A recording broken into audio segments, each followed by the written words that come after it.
China could very soon propose a new anti-AUKUS military alliance. Now that the trilateral Australia-UK-US, AUKUS, partnership guidelines on nuclear-powered submarines are open to public scrutiny, the ultimate answer may well be a competing Russia-China bilateral submarine partnership.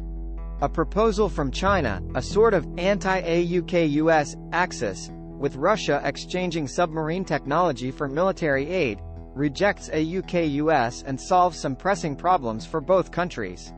The proliferation of Russia's nuclear submarine know-how, something Russian ruler Vladimir Putin has so far refused to share, poses a real risk of complicating the West's Indo-Pacific security framework, while military aid from China could make things difficult for Ukraine.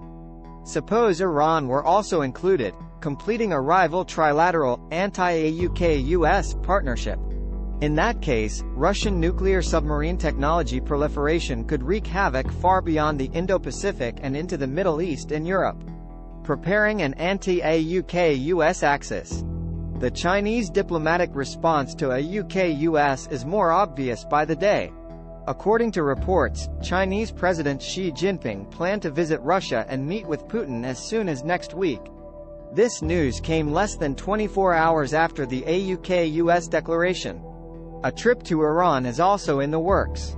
Putin, a martial arts enthusiast, may find a judo-style diplomatic investment strategy rather tempting, given that AUKUS plainly targets China and gives the UK a lifeline to construct more submarines to safeguard the North Atlantic.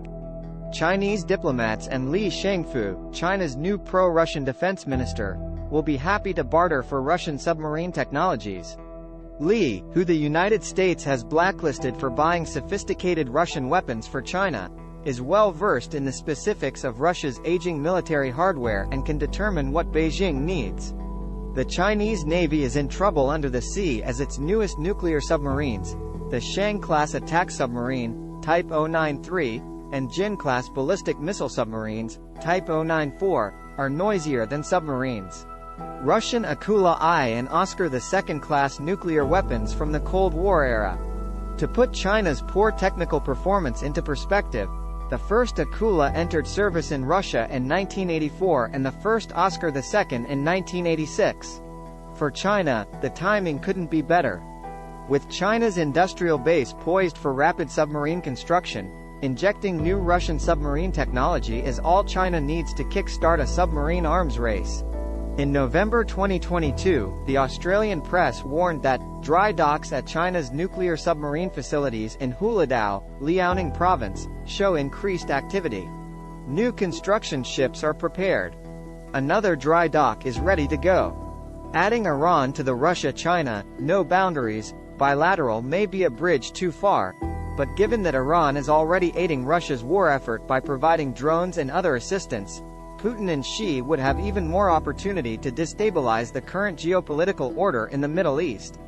The consequences of an anti-AUKUS alliance. An anti-AUKUS deal so soon after AUKUS validates the West's alliance for underwater technologies.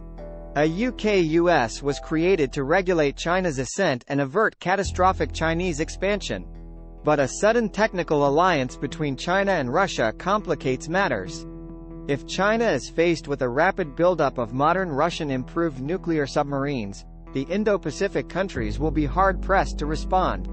Long-term U.S. shipbuilding plans will be shelved as inadequate, and other Indo-Pacific stakeholders will have to shift their defensive stance quickly. Interest in nuclear submarines in the Pacific region is expected to soar once China's new nuclear submarines begin playing hide-and-seek in the region.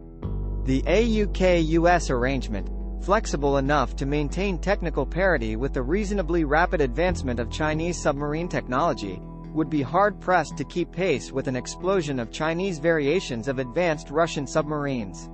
It would require a rapid response from Western democracies that would push them far beyond the parameters of the AUKUS Pact.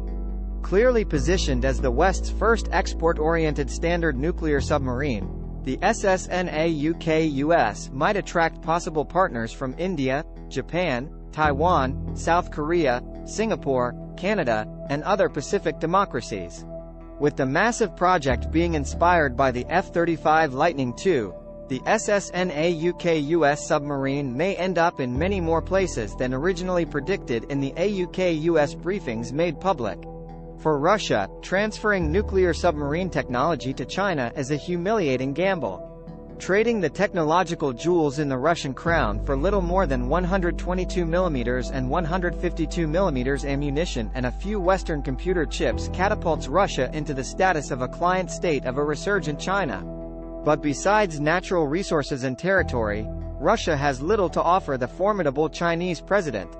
Once Russia's technological advantage is gone, it won't come back. An already weakened Russia, facing a huge, sparsely populated, and now unprotected land border with China, was counting on submarine supremacy as a way to curb Chinese adventurism to the north. Russian sovereignty in the North Pacific and Arctic will be challenged if China is given control over underwater space, and if relations deteriorate with China, Moscow has few military alternatives because it lacks the capabilities to contest the Chinese shoreline. Putin may not care about these possibilities. Russia can forget about Siberia now that it has a regular supply of weaponry and the possibility to subject Ukraine to Moscow's will quickly. Instead, it can concentrate on Western Europe and the Mediterranean, where Putin has his heart, yacht, and vacation property.